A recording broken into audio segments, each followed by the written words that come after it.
നെടുമങ്ങാട്ടെ 1.5 വയസ്സുകാരന്റെ മരണകാരണം നെഞ്ചിലേറ്റ ചവിട്ടെന്ന് കണ്ടെത്തൽ. ചവിട്ടിൽ കുഞ്ഞിന്റെ 7 വാരിയെല്ലുകൾ ഒടിഞ്ഞു. വാരിയെല്ലുകൾ ഒടിഞ്ഞതിനു പുറമെ കുട്ടിയുടെ ആന്തരികാവയവങ്ങൾക്ക് പരിക്കേറ്റു. തലക്കേറ്റ ക്ഷതം 5 ഇടത്ത് നീർക്കെട്ടുണ്ടാക്കി. കോടതിയിലാണ് പോലീസ് ഇക്കാര്യം അറിയിച്ചത്. കേസിലെ പ്രതിയായ അഷ്കറിനെതിരെ പണം തട്ടിയ കേസുകളിലും അന്വേഷണം നടക്കും. സ്ത്രീകളിൽ നിന്ന് പണം തട്ടൽ പതിവെന്നും മൊഴികൾ.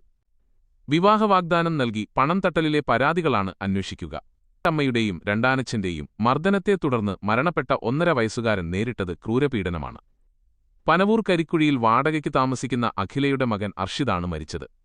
കുട്ടിയുടെ മരണത്തെ തുടർന്ന് കസ്റ്റഡിയിലെടുത്ത രണ്ടാനച്ഛന്റെയും അമ്മയുടെയും അറസ്റ്റ് രേഖപ്പെടുത്തിയിരുന്നു.